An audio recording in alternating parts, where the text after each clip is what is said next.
I believe that the Act has to be implemented in a balanced manner. So, to see that the Act is neither misused nor underused, but shall be judicially used in the best interest of the state and the nation.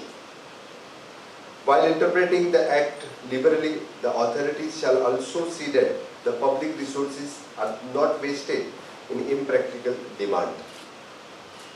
The Act is a powerful tool to disclosure of the various vital pieces of the information that will actually deter the corruption, nepotism, bias, etc., which factors on the whole cause loss to the nation on the various front of economics, competitiveness, etc.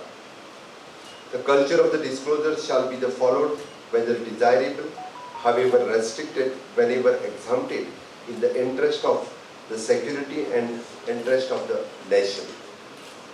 I am happy and proud to say that we in Goa have the good and positive culture of voluntarily disclosure of the information, which speaks a lot about the transparency in my government.